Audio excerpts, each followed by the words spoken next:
There is this trending video that we have been treating for some weeks. We saw it on Oriyomi Hamzat's page, and I'm giving kudos and credits to him. It's a live story that you will have watched on a movie and say, this is not possible, but this is live and direct happening. I tell people now that social media is the real thing to experience and learn from. You know, you watch TV, people can put things together and, you know, you don't believe it. But when you see people that is happening to one-on-one, then it drives home that it is close to home. So this is something of that nature. The lady and the husband, they are based in Canada. The man is on his sick bed as we are talking. He has a stroke. And the family back home, the family of the man, is they said the woman doesn't want to give them access to the man. And they've been crying for the past 3 weeks now or so, begging her to let them have access to their child. We saw the picture of the man. He's actually bedridden. But there's an update to it, you know. And I want us to continue on that update and listen to what the latest on it. Because I promise you, once I see update on it, once I see any latest something, I will let you know. So this is update on it. I'm going to play it now. Mr. Motosho tí wọ́n kẹ́lẹ̀ bí ìbọn lórí àga ní Canada tí wọ́n ń gbà tọ́jú. Mr. Motosho tí wọ́n ti sọ di bébì padà ní Canada tí àwọn wọn ní wọ́n láksidẹ̀ǹtì. Ẹ dákun ọmọ Nàìjíríà á túbọ̀ bẹ̀ lálẹ́ yìí. Àròní ọ̀wálé Olúkòyí ò sinmi ogun ni. Àròní ọ̀wálé Olúkòyí ò sinmi ogun. Wọ́n ní Oriyomi kílódétọ̀ ọ̀dákẹ́ lórí ọ̀rọ̀ Mr. Motosho. Ọba ṣe mí bíi ewì díẹ̀ mo rántí ewì àbọ̀mọ̀ gbàdáka sọ́sì kan. Ẹkún ọkùnrin microphone wà nǹkan ṣẹlẹ̀ o. Kí wọ́n lè mú yàn gbé ìgò dúdú ojú nínú ilé lálẹ́. I will interpret, okay? So just do like this. I will interpret. Wọ́n bọ̀. Wọ́n ní àdàbà ní ọ̀wọ́n o, kí ló ṣe tí o dákẹ́ gẹ́gẹ́ bí ẹyẹ tí kì í dún, tí ò ní wòsùn bí ẹyẹ tí kì í sọ̀rọ̀. Oriyomi òkìkí ó jọ bẹ́ẹ̀ ni mi ò dákẹ́. Dídákẹ́ akéwì ó wí ìfẹ́ ni àìdákẹ́ akéwì ó ń sọ̀rọ̀. Ọ̀rọ̀ bí ìtì bí ọ̀tí ìṣẹ́pẹ́ bàbá kẹ́nu akéwì afà akékọ́rí. Adirun adigba adikòkò bàbá àsásùn. Lórí ọ̀rọ̀ Motosho kí ló ṣe ní tìǹtì ẹ̀ lè dákẹ́. Ẹkú tìyà Motosho ń ṣeun ni ò jẹ́ ń dákẹ́. Ẹkú táwọn àbúrò Motosho ń sun ni ò jẹ́ ń dákẹ́. Inú ìbànújẹ́ tí àwọn Motosho wọ̀ ní òlejẹ́ ń dákẹ́. Wọ́n sunkún débàdàn látẹ̀kìtì ní gbogbo ìgbà ní. Kò lè jẹ́ ń dákẹ́. Ọdẹ ìpọ̀dọ̀ ẹja ayé ni mò ń gbọ́. Eléyìí yóò yé àwa ni. Mọ́tò tí ó fi dásídẹ̀ǹtì yóò yé wa ní. Dásídẹ̀ǹtì ní èbó ṣe máa rí rí kò yé wa. Lédè ẹsẹ̀ bá a kẹ́ wọ́n kẹ́ Mr. Motosho sínú mọ́tò bí ìbọn kí mọ́tò tó forí sọ bí ó forí sọ. Ásídẹ̀ǹtì ni àbí nǹkan míì. Kí ni wọ́n diagnose Mr. Motosho sí lọ́sibítù? Ṣọ́ọ̀kì ni àbí ṣọ́ọ̀kì? Ṣọ́ọ̀kì ni. Ṣé Mr. Motosho wà depressed ni àbí wọ́n ti ní stroke? Gbogbo kíní yìí la fẹ́ mọ̀ gbogbo ẹ dákun kíní kan nọ́mbà ọkọ̀ olólùdà tẹ́ wà ní Canada ràn wọ́n lórí Mr. Motosho ẹ jẹ́ kí ìyá Mr. Motosho wọlé ẹ jẹ́ káàbúrò Mr. Motosho wọlé kí ni Mr. Àríyọ̀ ẹsẹ̀ Àríyọ̀ ọmọ fẹ́ sọ Àríyọ̀ ni kì í sọ Motosho àbí family of Motosho Àríyọ̀ ló kọ́ máa get his screen Àríyọ̀ Motosho Mr. Àríyọ̀ so that when we are doing issue I will just put it Mr. Àríyọ̀ ẹ jẹ́ kí ìyá wọn wọlé ẹ dáwọn ẹbí wọn wọlé gbòmí ìkẹ́dẹ́ dúró Kokoro Alate lètò iṣu atẹnumọ́rọ̀ kì í jóná àwa yìí dákẹ́ bàbá ní rìsọ́ọ̀tì àní dákẹ́ ńgbà tí o ṣe pa kan fi hàn kábí ní tráfíkì lady yẹn ní agídí ẹjọ́ ó ní agídí. Màmá ń kọ́ wọ́n ní bàbá yẹn lórí àga àwọn abiyamọ ṣe mí. Lady yẹn lágídí o ó ní agídí. Látàárọ̀ wọn ti dé bàbá náà. Very stubborn. Mama, ẹjọ́kòó báwọn, ẹjọ́kòó, ẹ̀ka lẹ́sà, ẹgbẹ́ mi sí máìkì ẹ̀dákun, ẹ bá ń gbẹ́nu sí máìkì, ẹ bá ń gbẹ́nu sí máìkì. Ọmọ Nàìjíríà ní wọ́n ti bẹ̀rẹ̀ lálẹ́ inú o.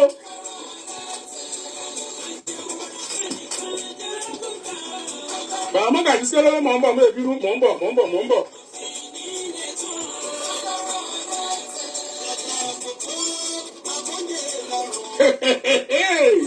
Wọ́n ní wọ́n gbé Àgbákò, ìyàwó àgbákò. ìṣòro tó sọ ní kẹ́mi ọ̀dọ́ kí n yọ ẹtí ọmọ mẹ́ta lẹ́gbẹ̀ẹ́ Ó ní agídí. Ẹ mọ̀ ń ṣeré pa o. Kí ló kọ wọn náà? Ọkùn ẹ̀ yí. Bọ́láńlé ọmọ ń ṣe gbà. Bọ́láńlé o sì wájà. Bọ́láńlé tí mo fọwọ́ rẹ̀ mú ọ. Tí mo kọ́kọ́ mú ọ bí ọmọlúàbí. Bọ́láńlé o sì ń wá ìjà tó gbóná láti Nàìjíríà dé Canada. Irú agídí burúkú wò lélẹ̀. Eégún tó ti bá ta ti kú ọ̀la ìwò. Tí mo bọ̀ sọ̀rọ̀ lábẹ́ aṣọ. Kí n tó bá gẹ́gẹ́ Bọ́láńlé. The guy's wife really means to punish the man. Honestly, she's really out for the family. Kí ni a tún fi bẹ́ẹ̀? Sẹ́tí tó ní ìdẹ́lẹ́ yà bẹ́ẹ̀ lẹ́yìn. Sẹ́mi ní sẹ́wọ̀. Bọ́láńlé kiri. Bọ́láńlé gbẹ̀mí sọ́lá. Bọ́láńlé gbẹ̀mí sọ́lá wọn ò ní dákẹ́ ọmọ Òṣogbo àbí. Ọmọ Òṣogbo ni yín. Kí ló kọ fámìlì ọ̀sìn wọn lọ́sọ̀gbọ́? Ọlábìyí fámìlì lọ́sọ̀gbọ́. Bọ́láńlé gbẹ̀mí sọ́lá Ọlábìyí fámìlì lọ́sọ̀gbọ́. Ìmọ̀ ní dákẹ́. Èmi ò ní dákẹ́. Nàìjíríà náà ní ìsinmi. Ìdènà.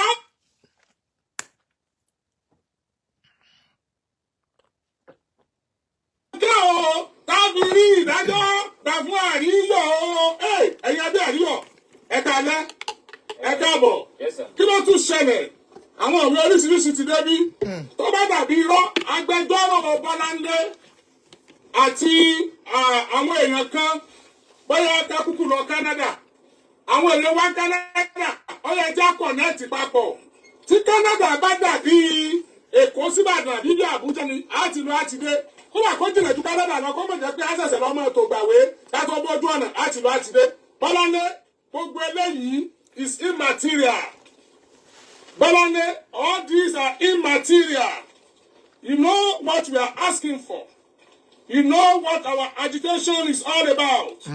You know what brings the conflict between us. What brought the disagreement between us is the situation of your husband, which is not palatable. Tó bá jẹ́ pé other side ló jẹ́ tọkọ rẹ̀ ṣe wọ́n náà báwọn, we will not keep quiet. Àbí. Tó bá jẹ́ tọkọ rẹ̀ ló ṣe wọ́n náà báwọn, we will not keep quiet. Bọ́láńlé. Ṣé tó bá jóun ló sì? Ẹ̀ka lẹ́sà. Ẹ̀ka àbọ̀. Ẹgbẹ́ mi sí máìkì mi Gbénga ẹ̀sùn kìíní wọn ájú wọn. Àbúrò ọkọ lélẹ̀ the sibling. Ẹ tì síwájú báyìí. Tó bá jóun ló sì tí ọkọ wá ṣerú nǹkan báyìí tí ò jẹ́ káwọn family ẹ̀ access. Báwo ló ṣe máa fi? Lẹ́yìn ilá gidi o. Ẹjọ́ lórí ọ̀rọ̀ bọ̀dá wa àríyá ìtọ́sọ náà la ṣe wà. Ọ̀rọ̀ yìí ti wà ó ti ṣẹlẹ̀ tipẹ́tipẹ́ kódà oríṣiríṣi lẹ́tà ni ẹ̀gbọ́n ti kọ kí iṣu yìí tó ṣẹlẹ̀ táwọn afẹ́lẹ́kẹ́ wo 8 pages lẹ́tà yìí. Lẹ́tà oní ojú àwọn. God bless you. God bless you, Fọláṣadé. Obìnrin mi ò lẹ́nu ìdáríjì. And you can never know until tí nǹkan bá ṣẹlẹ̀. Gbójú màmá dáwọ́ orí ìyá ọmọ tó sàn. Ìyá àríyọ̀ dẹ́gbẹ́ ọmọ Nàìjíríà orí ìyá àríyọ̀ tí ó sunkún pọ̀ mọ́. Ó mà ṣe o. Ọlẹ́jì yóò dé. Dẹ́gbẹ́ ọmọ Nàìjíríà orí ìyá tí ó dẹ́gbẹ́ àríyọ̀ ní ìdùnnú rẹ̀ tí ó bá sọ ní ìbànújẹ́ rẹ̀. Dẹ́gbẹ́ ọmọ Nàìjíríà ó dání tí wọ́n ń gba lẹ́kùn. Dẹ́gbẹ́ ọmọ Nàìjíríà ọ̀rẹ́ ni wọ́n dáná rò. Dẹ́gbẹ́ ọmọ Nàìjíríà ọ̀rẹ́ ni wọ́n fìyà jẹ. Kí ló kókò ìyàwó ọ̀hún? Ó mà ṣe o. Bọ́láńlé gbẹ̀mí sọ́lá. Yes. Ṣé ìyá ọkọ rẹ̀ rẹ̀ o? Ìyá ọkọ rẹ̀ rẹ̀. Ìyá Bọ́láńlé gbẹ̀mí sọ́lá níbo la gbàgbọ́ lé wọn lọ́sọ̀gbọ́? Ọlábìyí. Lágbo nínú Ọlábìyí lọ́sọ̀gbọ́. Ṣé òun rí ìyá ọkọ ọmọ rẹ̀? Tó bá jẹ́ pé ọkọ ọmọ rẹ̀ ló ṣe ọmọ tiẹ̀ bí wọ́n ṣe ṣàríyọ̀, kí ni ó ṣẹlẹ̀ báyìí? Do you know the U.S. solar company's nasty little secret? It turns out...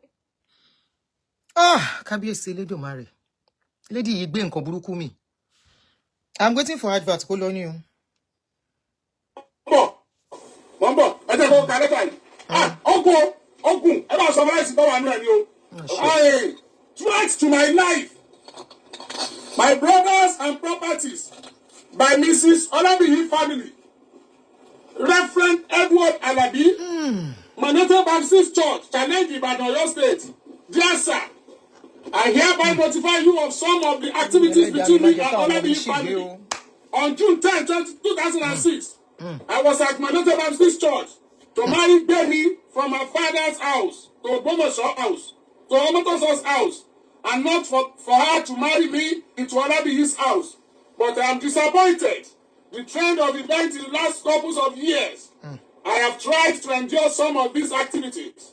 But at this point, it has become necessary to notify you. Below are my points. Point number 1. I left Nigeria in April 2018 with Benny and my children. I left my younger brother and his wife, who just got wedded, to assist me monitor an ongoing project at Oluyole Estate Extension for a few months. In the house at the 2-bedroom flat in the house. By June 2018, Dr. Adunni called my brother, asking him if I had obtained my payoff from where I worked in Nigeria. My brother said he does not know anything about it, and that Joker should go ask me. Same month, Dr. Adunni picked call and asked me if I had received my payoff from Nigeria, and I answered her, yes, not knowing her intention. 2 days later, Benny and Dripo were communicating on phone right in my vehicle. The next statement from Dripo Olabi was that they should go meet me to bring money out for what they wanted to do. I decided not to say anything, but kept mute. In June 2018, I was processing study visa for my brother's wife. The next thing that happened was that Joke Adunni was calling them in August 2018, September 2018 repeatedly, and followed by smasking. Why they did not pick her call? Joke kept sending calls and SMS that she wants to know where they are and she needs to see them in her house. When I got wind of this development, I discovered my family personal activities and transactions, both financial and non-financial, between me. My brothers and parents have been divulged to Joke Adunni and Olabi's family by my wife for monitoring my family member in Ibadan. I decided to password my phone.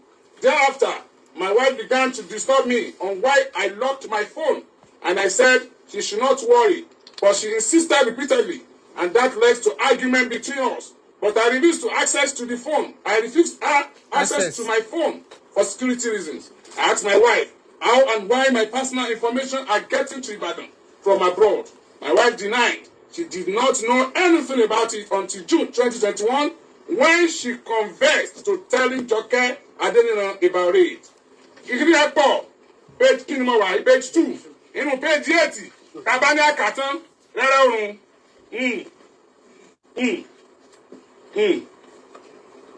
Let me pause here. Somebody wrote here on Facebook and said, I always give thanks to God for giving me an angel as a wife. Men, please pray and be watchful before getting married. I don't think it's about prayer. It is about who your wife is. You know why? A lot of pastors' are having issues too. So it's not about prayer. It's about the woman you have married that has a good heart. Okay? So it's not about praying before you get a wife. It's just, hopefully you are just lucky. Some people are lucky like that. And I'm glad that some people can say, yes, they have good women. That is very encouraging, especially for the younger ones. Because hearing this kind of news can be very discouraging for the younger ones, in getting married. So please, I want to say thank you for that, your comments. It will go a long way. Number 6. Since then, I start my parents as witch. What's about any? Sorry. Since then, I start my parents as witch, and my family as bad. She does not want them near me, except the family alone. There is no way she can live with the charge of witch and bad people anymore. She should move on and look for who is good that she can control. I therefore give her 3 months deadline from today, 27th October 2021, to pack her belongings. Let me know what she wants as settlement and leave her mother's family to her mother's house. But how about travel? How did they not travel together? I am ready to follow up legally on this. We are okay before she joined us in her mother's family, and we appreciate her time with us. Wow, but if Baba don't say my girl. That's your divorce. Let I want to see pastor. I want to see pastor. Daddy ni Ado, àwọn méjì náà send the copy yẹn sí. But wọn reply látọ̀dọ̀ pastor gbọ̀ngbà yẹn. Sorry, I have to pause here. This story, if you listen to it very well, and you go and watch that video of that Texas, was it Atlanta man that we posted 2 days ago, that it has part 1, part 2, part 3. If you look at the same pattern, it is almost similar. This man was having problem with the woman already. He refused to divorce her while in Canada. The same way, that Atlanta man too refused to divorce the woman. The pressure, probably the pressure and everything of the stress they were going through, you know, in trying to make ends meet. Like I was discussing with somebody, man, he said it's always very tough for men to leave marriage or relationship. That instead of living an abusive relationship or a trouble, not abusive, a trouble relationship, instead of a man leaving it, they would rather go and have a girlfriend outside, thinking that will solve situation. And in the process, it's always making things more worse for them. So this man, but he stayed put. From everything, from this one they have said, they've been having issues. He's been trying to tell the family back home, come and take your woman. No, I don't want her again. You don't want her again. You see, this property that most of you men aren't gone to man destroy at the end of the day. I have seen people, I have seen a man, not one or two, that have walked away, leaving everything for the woman. Today they are alive. You say, no, auntie, is it not the same? You wish to divorce him. I divorce her. Is it supposed to go to the family? In Nigeria, you want to divorce a woman. You are calling on the family on top of her head. That come and take your daughter. I don't want to do again. No. What do you want the family to say? The family will say, Anisuru, feel it. And you know you are not happy. You know the wahala is too much. Okay, Taloni stroke in sin. The same thing with the Canada woman too. I mean, Atlanta man. The Atlanta man. Even though somebody who know them has called me to explain the situation, how things are. I don't know how true, but somebody who know them very well. One for me, Lord, come on, yeah. Niyi Akin share something. Lord, come Akin share, yeah. That was why it was being called Nikki. If you go and watch that video of that Atlanta man, it was referred to as Nikki. His name is Niyi Akin share, yeah. I want to pay me. So even if you go and look at that Atlanta man's case too, he was supposed to walk away too. Coffee property left and meet your baku. I have seen men who left everything for a woman to go and start their life in another state. You are in America, there is work, you can still work. You now stay under pressure. You stay under wahala. You and your wife, you are fighting every day. Only this is stroke. The same thing that other man too led to stroke. And there are other men like that. There are a lot of our men in facility on this stroke. Only very few women. A lot of our men who want facility on this stroke. So who is feeling it more? What will it cost you? Some will say they will not leave the property for the woman. In the process, they will buy themselves, they will buy the woman, they will buy everything about themselves, even the children. On top of property. There is another case we treated, I think last year or 2 years ago, if you remember, an army officer in Nigeria that relocated the family to America and came to join them after. When the man came, by the time he came, the woman already was a big woman. She felt the man does not want her again. Wahala started from there. Like play, the lady went to buy a house and said she doesn't want to be with the man again. The man was like, I know you can't do this. Like play. The man go buy Shakabula. As he buy Shakabula, how many of you remember that story? He bought Shakabula. He went to the house. He buy the wife inside bedroom. Today, in Ainde jail, the children, only God knows what is going on with their children. So tell me, the thing you don't want to leave is either you destroy yourself and destroy everything you have worked for in your life, totally, or you let go. I know it is not palatable, it's not easy. But honestly, it was better. Okay, Florida, God bless you. Look at this case now. Very similar. At this juncture, I wish to state as follows. Number one, if anything happens to me, my brothers and family back home, Bemi, Joke, Adenina, Mr. Labi, and their compliance should be held responsible. Yes. If you're looking for a house, the man said, after writing the letter to the family back home in Nigeria, you are in a country where law is working, where you can go and meet the court and say, this woman, no, even if you don't have legal paper, we are living together as husband and wife. I don't want to do again. I want to leave her. Pata. They will say, sell the property and share it. Or they will say, because the children are still young, leave the home for her. Then you go and start your life. I have seen people, I don't know how it is in Canada. I have seen people move into, please, how many people remember this thing that they call,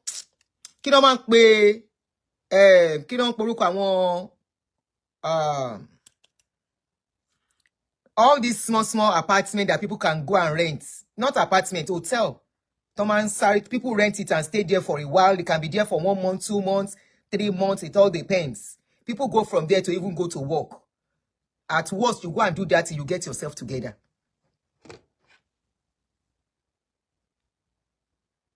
No, not studio.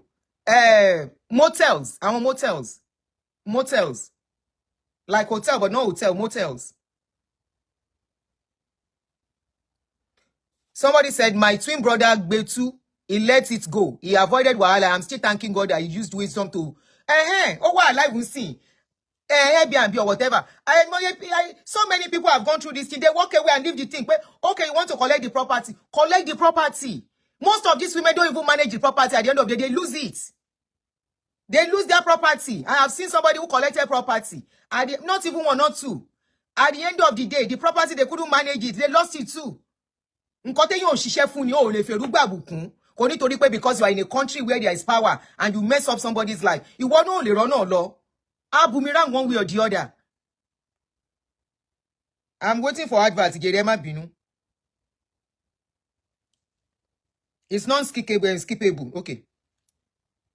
Women has become so dangerous to live with. Oh, and you stay with him. Kind of advanced. And you stay inside the house together. Advised. Doctrine being sent to her, which I see with my eyes. And she will deny because I was listening to that video. I was pissed off yesterday. She can get away with it. Okay. Therefore, get away by my life and that of my family at risk, living without anymore.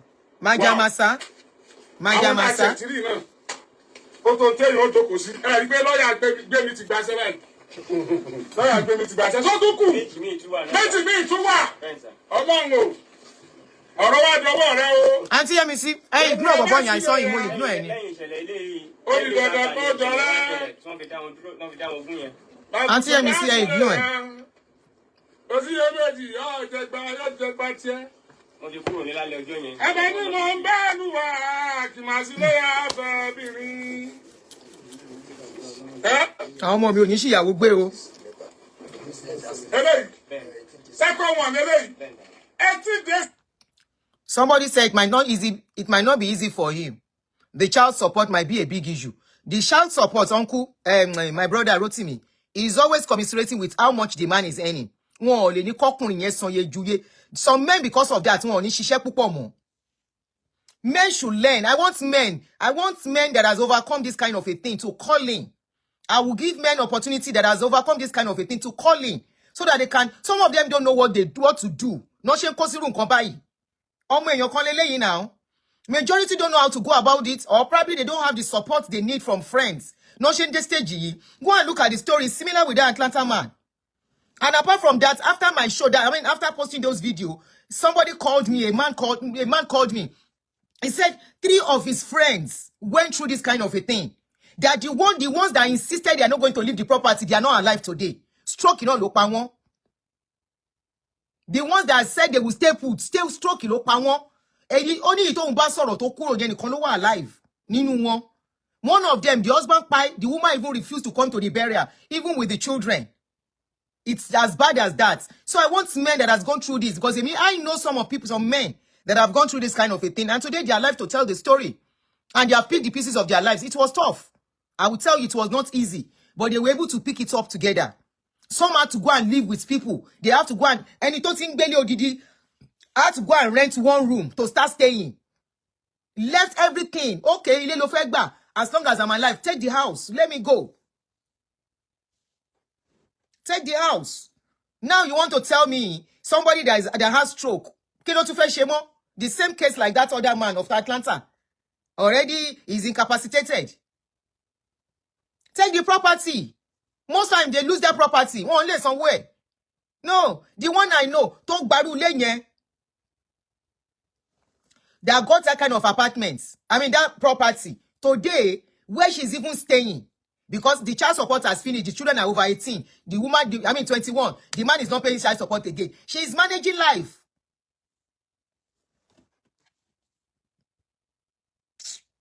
this one. Property my foot at the detriment of your life. In one accident, he said it. Oh, Kò easy àti work out. Kò easy àti work out. Make your life ńkọ́. They've been fighting. Serious fights. Serious fights.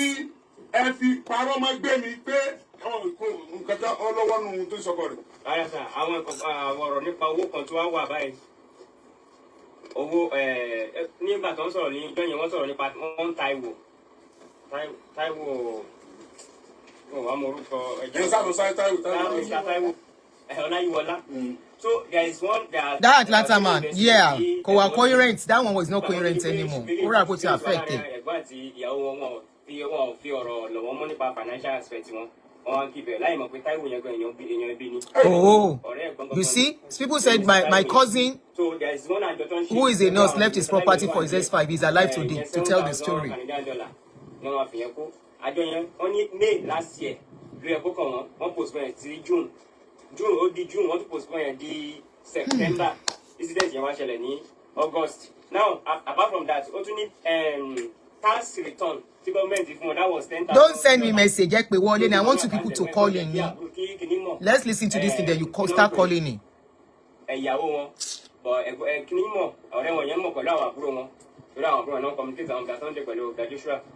there is another one. Canada. About that, this was yes,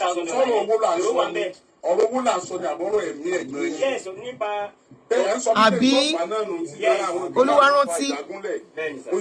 But you be in the family. I want to tell one UK. Can't someone go to Canada? One trade to go Taiwan, you want trade to I see some other people. One trade to go. Show anyway. Two side to that story. So insensitive, so mean a woman. That lady is mean, no.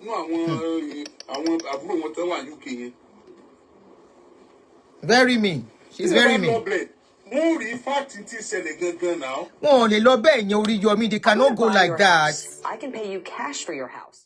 Oriyomi, they cannot go just like that. They can't go like that. Why would Oriyomi think they can just walk into Canada and have access? It doesn't work that way. They can't.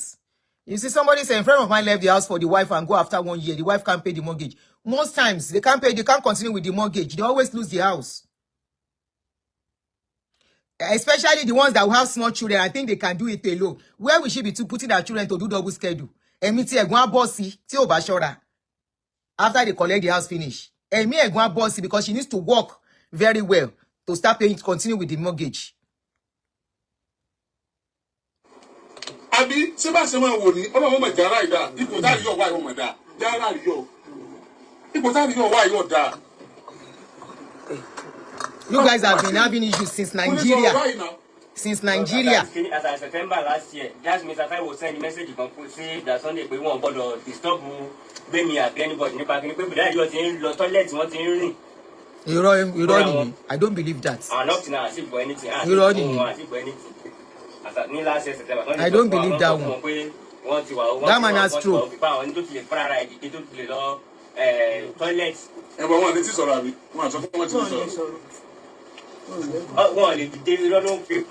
Any accident to sell okay, no, the accident is at all. Any accident to sell it. If you do one thing, Oriyomi got insurance. What's in mind or don't so?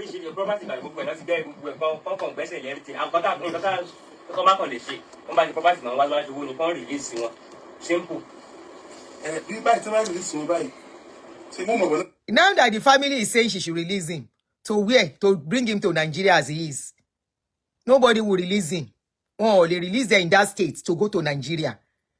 Except there is somebody who will go with him to Nigeria. And she has to be the one to sign for him to be released.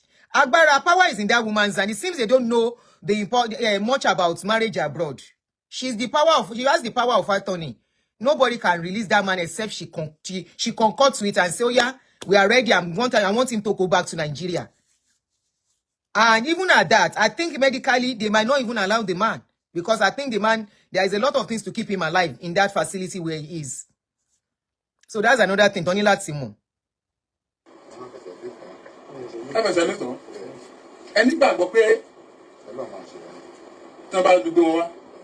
Exactly.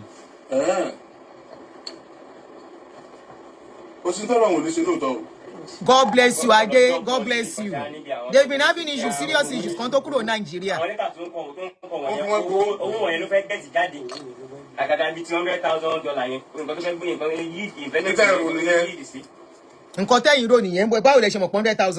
How did you get to know? Is it true? They've been taking care of him in hospital. Hospital magba owo tiwon. If he has money in the account, it's a serious case. It's not just work in and work out. It's a serious medical issue. Hospital, the money in his account, hospital will have access to it. So those are the things that Oriyomi might not know because he doesn't live abroad.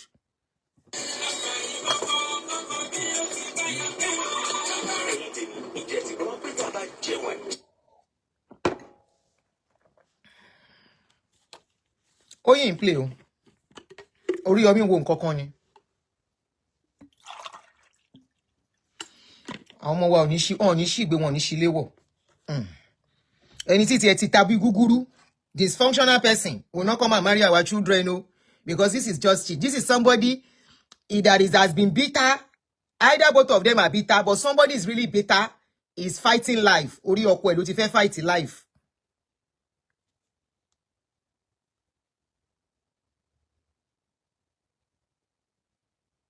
So, Olóore ti lọ o. Oh God. Oh, TM. Hello, sir. That is the friend calling or brother from UK. Yes, sir. Everybody UK. Phone. Any phone okay? I'm going to look at that. I want to see somebody phone okay. Hello, sir.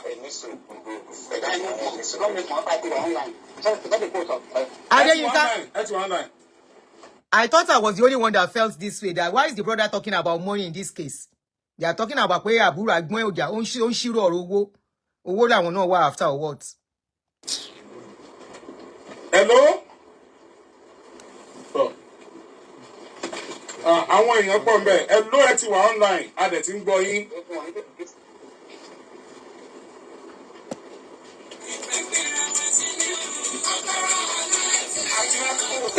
Excuse me.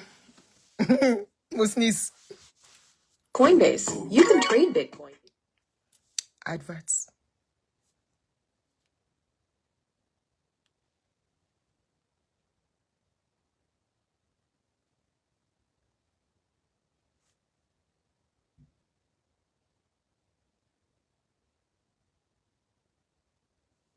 Bobo ní sọ́ndùn fún yín o.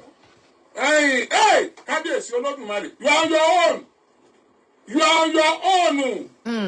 Gbọ́dọ̀ kan sí, you are on your own. Tó o bá ti ṣẹ̀yàwó ẹ̀ Nàìjíríà. Ní Nàìjíríà, God bless you, Oriyomi. Ọkùnrin mọ́ obìnrin mọ́ lára. Tó bá ti jóbìnrin tí ò lẹ́mìí dáríjì. Bó o ti bá wírí, o ti ṣe kẹ̀kẹ́ sí rí tó dùn, tó rò pé tó dùn. Tó ti ní lára. That is it. Bẹ́ẹ̀ ti jà. Oh yes. At the end of the day, tẹ́ ẹ wá dọ́lọ́ ìlú Èkó. Olóore ti lọ o. Olóore ti lọ mama tí mo ń sọ o. Not everybody ló ní ẹ̀mí dáríjì. Olóore ti lọ o. Oh God. I wish I can show you one video, but we have a community wahala. Now, a man, omu ìyàwó ẹ̀, the wife, ibi tó lùdé, orí ẹ̀ bẹ́ báyìí ni. You will now ask that kind of woman, forgive me, I will not do it again. You now relocate. You think the woman will act normal? To buy in demo, she's waiting for you. There is a lot to be learned. Hello, sir. Hello, sir. Yes, sir. Everybody okay? Where phone? Any phone okay? I'm about to look at that. I want to say something. Hello, sir. That's one line. Hello. Bóyá network ibi tó ń wà. Àwọn èèyàn pọ̀ bẹ́ẹ̀. Hello, ẹ ti wà online. A dẹ̀ ti ń gbọ́ yín.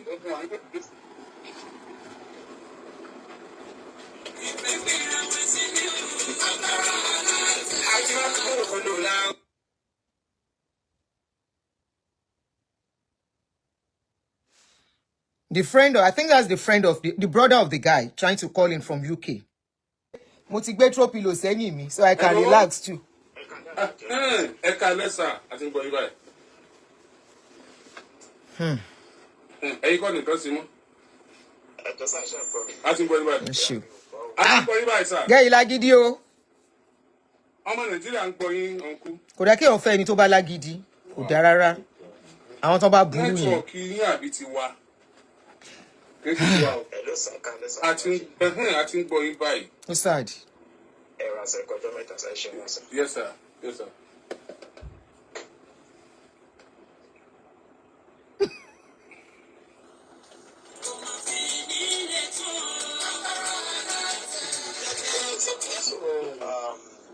Mo fẹ́ dáhùn ìbéèrè tí ẹ béèrè sàn nípa bóyá family gba visa bóyá ó ní family tó lè lọ kan gba visa láti UK àti gba visa Canada bó ṣe rí ní Nigeria. It's not that easy, yeah. Applying for visa láti UK ó lè tó oṣù mẹ́fà ó lè tó ọdún kan kí Canada tó lè fún èèyàn ní visa. For the fact that pé èèyàn wà ní West kò lock for the fact that pé èèyàn wà ní UK. Kò determine pé ó máa rọrùn láti automatically láti lọ Canada àbí láti lọ US. Àwọn tó bá jẹ́ immigration experts wọ́n máa lè dáhùn irú ìbéèrè yẹn á lè yé wọn dáadáa. Okay, Edinwosu. Nírú nǹkan báyẹn.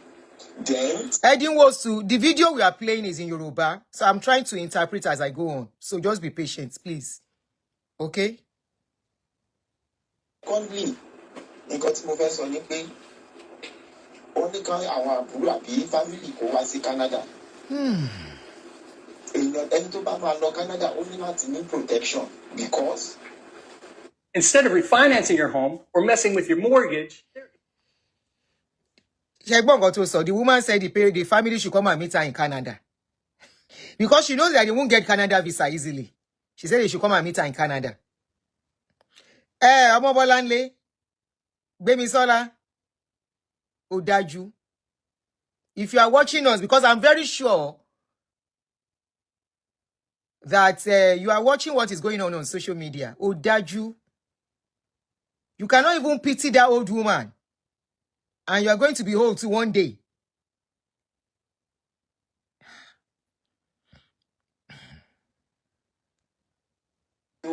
Bolanle ó ti lérí sílẹ̀ already.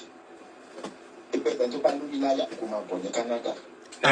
She is using power of attorney. Nǹkan tó ń lò tó fẹ́ lò nìyẹn. Thirdly, sir. They are alive. Power of attorney. Àríyọ̀ ní 28th of August 2023, 6:02 a.m. Canada time, which is 12:02 Nigerian time. Àríyọ̀ ṣì ń bá wa chat, ó ṣì ń bá wa sọ̀rọ̀. Nígbà tó fi máa tó bí 30 minutes later, mo wà lẹ́nu iṣẹ́, wọ́n ṣe pè mí nìyẹn, tèmi ò píkì kọ́ mi torí pé mo wà lẹ́nu iṣẹ́. At the same time, wọ́n pe ọ̀rẹ́ wọn tó jẹ́ testimony lọ́tọ̀ ṣe wedding. At the same time, which we assume to be a distress call. Lọ́jọ́ yẹn nígbà tó fi máa di 20 minutes after tí mo wá pè wọ́n wọn kò sẹ́ni tó gbé kọ́ ọjọ́ kìíní ọjọ́ kejì ọjọ́ kẹta ọ̀rẹ́ wọn tó jẹ́ best man wọn Mr. Kola ó gbìyànjú àwọn náà wọ́n jà fitafita pé kọ́kàn mọ ibi tí kí ló ṣẹlẹ̀ sọ̀rọ̀ wọn Bolanle ò gbé kọ́ ìgbà tó yá ó sọ pé wọ́n ní accident ní ìdẹ̀rẹ̀ tó ló text message pé wọ́n ní accident ó tó sọ fún ọ̀rẹ́ wọn yẹn ní best man yẹn ní pé wọ́n ní accident it was talk of war. So sir the whole Nigerian and home and abroad should help us to ask questions. Kí ló fi ṣe wọ́n? Fine, tó bá jẹ́ pé property náà fẹ́ gbà, kán gbà á. Tó bá jẹ́ pé owó náà fẹ́ gbà, kán gbà á, kán máa kó lọ. Ṣùgbọ́n kán jẹ́ kí àríyọ̀ Amos Ọmọtọ́ṣọ̀ kan jẹ́ kó ráyé gbé. He's a liberal man. He's very generous man. Very generous. Mo bá yàn ọjà tẹ́tẹ́tẹ́ ló máa ń lọ. Tẹ́tẹ́tẹ́ ló máa ń lọ. Àwọn bíbọ̀ àwọn ọ̀rẹ́ kan tó pè àwọn tó jẹ́ pé ó bá sanwó visa. Application lọ Canada wọ́n tún pè wọ́n pè pé kí ló ṣẹlẹ̀ èmi ò lè gbé kọ́ wọn kí mo fẹ́ sọ. Ẹni tó níjà tó ní bàbá wọ́n ní kó fìjà àti bàbá ẹ̀ lẹ̀ kó fáwọn àbúrò ẹ̀ lẹ̀ wípé kó máa gbọ́ tiwọn. Fine. Modinot, God bless you. Kò ń ṣèjà kò ń ṣagídí. Ẹ jọ sá kọ́ bá gbè wọ́n kọ́ fi ọmọ ẹlẹ́ni lọ́rùn lẹ̀ kàn jẹ́ kó rí ayé gbé gbogbo property tó bá fẹ́ gbé kàn kó kàn máa lọ kàn jẹ́ kọ lẹ́tà àmà family máa sign ẹ̀ off fún wọn gbogbo ibi tí mo kọ lẹ́tà dé gbogbo kò ṣe ní family kọ lẹ́tà títí kí Àbíkẹ́ Dábírí. It's a family issue. Both in Nigeria and in Canada. Nigeria Diaspora Commission. Kò sí lè tó dá kò sí response. Gbogbo ẹ̀ ní family ti kọ lẹ́tà gbogbo wọn ní family ti kọ lẹ́tà sí. The family has the copy of those letters and gbogbo àwọn agencies. There are more than 30 agencies that have the copy of these letters. No more. So none responded and we don't know what happened anyway. Tó bá dẹ̀ dẹ́gbà agbára tí bí náà lò kán jọ kán torí Ọlọ́run kán fi àríyọ̀ lẹ̀ kán jẹ́ kó ráyé gbé kò ṣe anybody kò ṣe èèyàn ẹni ẹlẹ́ni kò dẹ́gbẹ̀tẹ̀ ló máa ń lọ. Ẹ jọ sá aláàjì ẹ bá bẹ̀ wọ́n o kán fọmọ ọlọ́mọ lọ́rùn lẹ̀ o kán jẹ́ kó ráyé gbé o. Ó jìyà ó ń gbére tó fi tọ́ra ẹ̀ ní skul. Àtìgbà tó ti bẹ̀rẹ̀ higher institution kò gbá wọn náírà lọ́wọ́ òbí rí. All the people they are going to go and meet, there is nothing they can. It's a family affair. Gbogbo yẹn o relevant sí case yìí, sentiment òróró tó wà nílẹ̀ yìí. Ẹrú jẹ́jẹ́, why did you delete that your comment? That your comment is very good. That was why I pinned it. You said before couples should marry, they should test each other's anger level. It's very important. Comment to fefe. Their reaction will go a long way. Why did you delete that comment? Please type it again, please. Thank you. I purpose once you see me pin a comment, it means that comment is very good. I don't just pin comment. It means that comment will pass a message. Thank you. Please put it back again. Let me pin it. The whole Nigeria home and abroad. Tó bá lẹ́sẹ̀ tí ìyá àti bàbá ṣe family Ọlábíyì kò ṣe bí ọmọ ló yẹ kán ti wá sọ pé wọ́n ti fẹ́ ìdàrú. The lady come to steal, to kill and to destroy.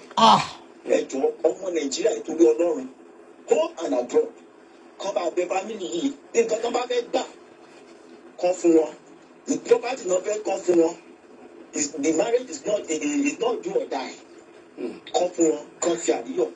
Amos Ọmọtọ́ṣọ̀ kan fi lọ́rùn lẹ̀ oníyà oníbàbá onílẹ̀dẹ̀ lóde lẹ́bí kan jọ kan torí Ọlọ́run. He has his own life to live. You're 60 with 1. All the people they are mentioning, there is nothing they can do. Adverts. Kò sí nǹkan tó lè ṣe. Right to Abike, right to Canadian Embassy, right to this, right to that. There is nothing they can do. All you need to, number one, is a family issue. Number two, she has the power of attorney. She has every say as far as that man is concerned. Ontario ni. One of the people that knows the guy I've tried to call. And I was like, is there no family, no friend? That guy doesn't have a friend or something? No community, no church? Tombashe. Probably the children are still young for them to have access. Of course, she has the right. Oriyomi has called the wife's family. What if they don't go? Osado. They are not asking, all they are asking is for them to have access to their child. to have access to their child. Okay, he's not feeling okay. They want to know. This case has been on since last year. For some of you that don't know, the case has been on since last year. The man resides in Canada. They've been having problem together. The marriage has been a trouble one right from Nigeria before they relocated. When they relocated, it became worse.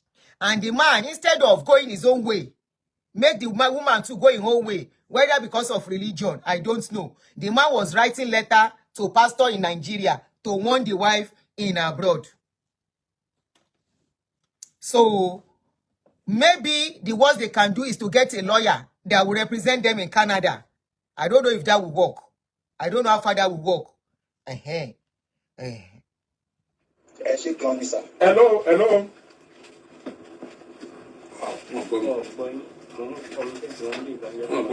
Hello. Tó bá jẹ́ pé ẹ̀ ń gbọ́ mi, mo fẹ́ kẹ́ ẹ júwe àwọn ẹbí Gbémisọ́lá lóṣogbo. Ẹ bá ń júwe Ìbàdàn bí lẹ́ni wọ́n ń gbé gan. Ìbàdàn ní ìyá ń gbé àti àwọn ẹ̀gbọ́n ẹ̀kọ́. Ìbàdàn ni ìyá ń gbé. Ìbàdàn ni wọ́n ń gbé. WhatsApp. Màá ní ká ẹ júwe wọ́n ti jáde báyìí. Ẹ bá ń júwe ẹbí Gbémisọ́lá. Ẹ jáde wo màmá tó Gbémisọ́lá ni. Ó tún ìyá ẹ̀ sì wá tutù o. Màmá làwọn ọmọ pé nǹkan kan ṣẹlẹ̀ sí ọ̀rọ̀ yẹn. Wọ́n làwọn ọmọ. Ní February tàwa yẹn wọ́n làwọn ọ̀gbọ́ anything. Ní February tẹ wá. Bẹ́ẹ̀ sà. Wọ́n làwọn ọ̀gbọ́ anything. Wọ́n fẹ́ ṣe ojú màmá yìí. Ojú ìyá Gbémisọ́lá. Ẹ bá wa sọ fún wọn kí wọ́n yọjú sí wa. Kí wọ́n wá gbẹ́nu sí microphone kan ọmọ Nàìjíríà ó gbọ́ sáìdì wọn lórí ọ̀rọ̀ tó ṣẹlẹ̀.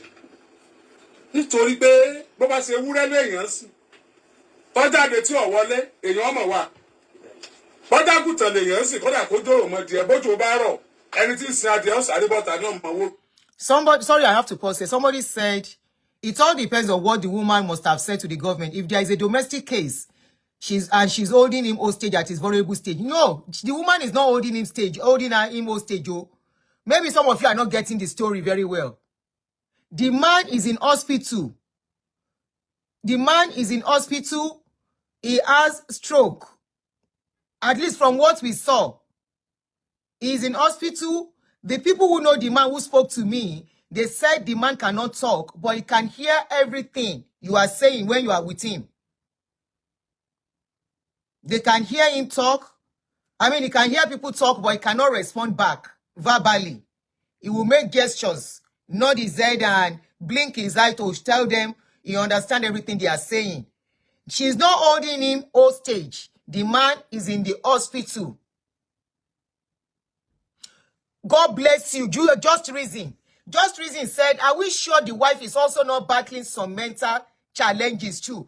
If you watch my video or the analysis on this video last time that I did it, I said, are we sure that lady too, what they have been going through as a couple has not affected her mentally? I asked that question. That are we sure that lady is acting in a normal capacity anymore? Because if people can be calling you since last year, the man is not very useful for you as it is. He's in hospital, lying down since last year, incapacitated. You will know from the way he's sleeping, he's lying down, that it is stroke. At least from the little knowledge I have. The man is lying down like somebody who has a stroke. So it shows that, and from what they have been going through, you heard what they said. They've been writing letter to Nigeria. We don't want her again. We want her again. What if it has affected her too? And she's now acting based on mentality, on what is going on with her. So the man, if she's not holding the man hostage, the only thing is that she's not giving the family what the necessary information they need about their son. She told them their son has accidents. She sent a car. The car she sent does not look like somebody that has accidents. Someone or two people that know the man that called in, they said, what happened was that that called me off camera. People were here on that day. We were analyzing live when somebody called, and I had to mute to listen to the man. He said the guy had accidents for real. The accident, it was like a shock. And from there, he had stroke. And he has been in hospital since then. They said the lady used to go to the hospital, according to what they told me. I don't know how true it is. That the lady is always going to check him in hospital. The friend, two of his friends, they say I should not mention it, but I've said it already. We're always going to check the man too, until they took the matter to social media, but she refused the family further information because they've been having issues right from Nigeria. So she refused them further information other than your son is in hospital, he had accident, and that was all she said. So when the issue now came to social media, she sent a picture of him lying down in hospital, in facility, not hospital, in facility, and also a car. The picture of the car does not show there was accident. So that is where the families are questioning her. And because they have issues before, she now stopped communicating with them. Not only that, she stopped the friends that were going to see the man. She stopped them from going to see the man since that last year. So nobody could see the man. Nobody know what is going on. They said the man is still alive from what they told me, that the man has not died. He's alive, but he's lying down in facility. He has stroke. So that is what is going on. Now, the family are asking for help. The brothers are in UK. They say they are ready to go to Canada. But of course, we all know processing of Canada visa is not that easy. So that is keeping them away too. But they are begging that even if you don't want him again, send him back to us in Nigeria the way he is. Maybe let me show you the picture. For some of you who are just new on this case, let me just show you the picture of the man. Hold on, oh. I'm trying to flip to get to the story so I can show you the picture of the man. So the man, she's not holding him hostage. The man is in hospital. She lives in a country where there is law and order. Okay? So the man is not at home. He's in hospital. And I think she has the power of attorney over the man. So that makes it more tough for them. You know. Makes it more tough for the family. Even if they go to Canada, they cannot have access to him except she allows them. That's one thing. Except, or probably they go through a lawyer. Maybe that will work. But even if I don't know. Because I know, here in abroad, okay, this is the picture. For those that are new on the case, this is the picture of the lady involved in this case. This is the Gbemisola. And this is the man in hospital. This is another picture of Gbemisola. And all this is happening in Canada. And this is the case, a picture of the man in hospital.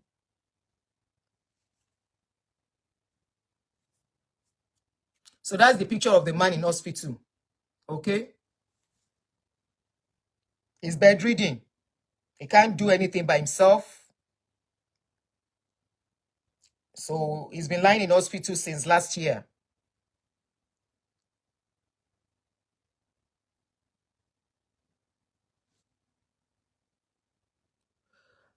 Oyewole, I said I don't know how true. But from the picture me I am seeing, that is a stroke. That person lying down is a stroke patient. Okay? That person that me I am looking at looks like a stroke patient. Probably there are other issues attached to it. I don't know. But the guy is bedridden as it is. What made him to get to that stage, I don't know. Whether it is accident or whether it is something else. Me, I don't know. What I don't know, I don't know. I'm just talking based on the little information that I got. Whether it is now true or not, I said I don't know. Wọ́lọ́ ọmọ Nàìjíríà ẹ dákun. Ẹ bá sọ fún ìyá yìí, ìyá Gbémisọ́lá lẹ̀ ń wò. Kí lorúkọ ẹbí wọn? Ọlábìyí. Ẹbí Ọlábìyí, ẹ mú kọ màmá. Ruth Àárín Adé Ọlábìyí. Màmá Ruth Àárín Adé Ọlábìyí. Ẹ bá wa ṣe ojú ìyá dáadáa. Ẹ yọjú sáwa o, ẹ yọjú sí wa. Torí pé Gbémisọ́lá ọmọ yín. Ó rò pé olórin ni mí.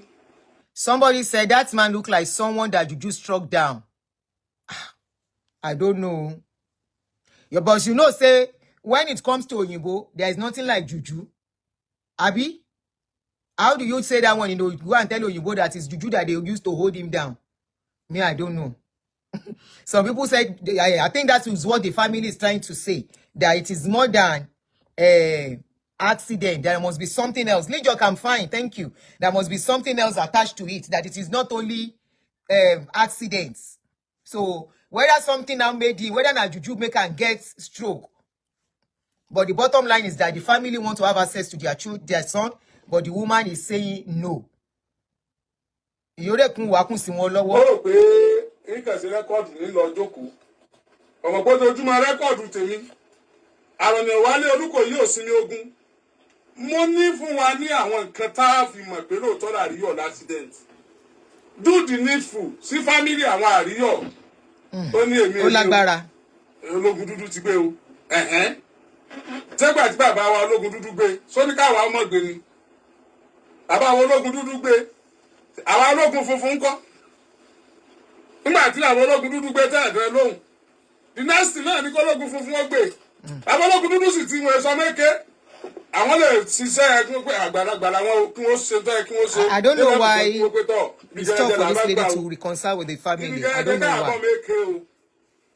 Gbémisọ́lá, Mama Ruth, ẹ bá pe ọmọ yín, ẹ̀yin náà yọjú sí wa. Lọ́jọ́ Friday, ọmọ Nàìjíríà fẹ́ gbọ́ yín. Mike ń dúró dè yín. Ẹ ṣeun. Then gbogbo ẹ̀yin yẹn wá tẹ̀ wà ní Canada. Let me pin. Show lórí YouTube ni comment. Mi ò lè pin. I saw a comment. Somebody said, I'm watching this program with an American. It doesn't really matter whether America or not. And she said the wife might cause him the stroke by mixing medication, wrong medication, or withholding his medication, too much medication to make his blood pressure goes up and cause him stroke. But he's not a baby. Check on more medication to ni. Or why to no, you see that, I don't know how true that is. Probably she works in a facility to only access to I don't know. Because I want to believe every medication has their peculiar look. But maybe it's a likely thing. I don't know. What I don't know, I will not say I know. Whether it is true, whether it is a lie, whether it is possible. Because I know medications are regulated and monitored here. But of course, they say some people have a way of getting such things. But one thing I know is that somebody said this is not the right approach. I personally said it's apropos with spices. I remember the last video I said what could have complicated this issue to get to this stage was probably because they took it to social media. And this lady will be like, do your worst. But I still want to believe that lady is not normal. With all this Ari war and she's not doing anything. I want to believe whether the lady is not feeling okay. She herself is not normal. Ontario ni wọ́n pè bẹ̀yẹn ní Canada. Ontario ò ní bẹ̀ Canada. Ẹ dákun kí lorúkọ hospital yẹn tí wọ́n ní wọ́n wà ọkọ̀ olóyún. Kí lorúkọ hospital tí wọ́n wà. Ontario náà pè bẹ̀yẹn Canada. Sorry, we are going to be pausing. We are going in between. Somebody at this stage will be pausing. Somebody said, even at that, won't the doctors know about it already? I don't know. Ṣé wọ́n lè mọ̀?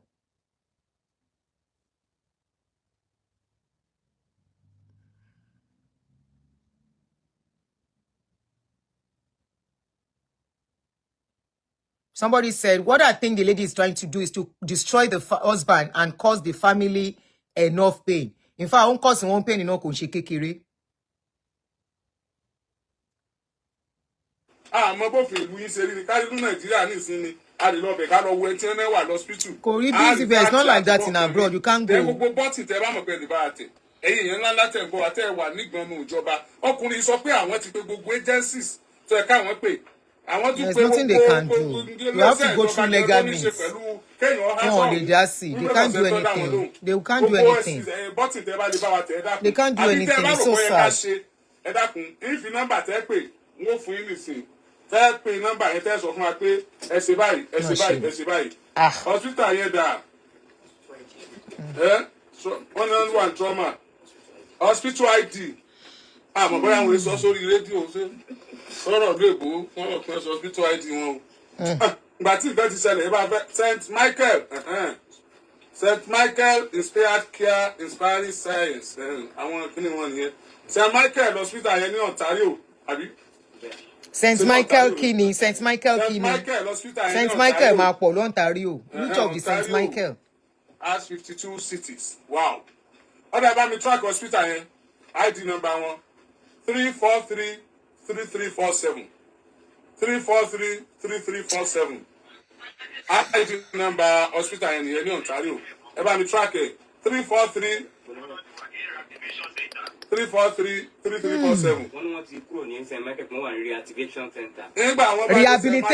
Rehabilitation center. Only reactivation. Okay, that's downtown, St. Michael Hospital. That's close to you. You can't go there. You are not related to them. Except probably rehabilitation center. Does it mean all of our people that are in that anyway? Somebody working there probably can just give information anonymously about this case. Somebody should help out. This is crazy. My name is Aunty Adunni. I'm a video director and TV producer of Akomolowe on African Magic. Keep watching Drivetv. Olólùfẹ́ Drivetv àti gbogbo ẹ̀yin tí Fẹ́mi Sola ẹ máa wo Drivetv. Keep watching Drivetv. My name is Wole Agba. Taking this time out to tell you all that you keep watching Drivetv. What drive ẹ̀wọ̀ ní ògo ẹ̀? What drive ẹ̀wọ̀ fulfilment? What drive ẹ̀wọ̀ bí tó bá lọ? Ó ní iṣẹ́ rẹ̀. Ibi ni kò máa wò Drivetv. Thank you. Chloe.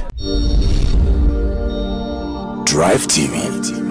Driving you around the world.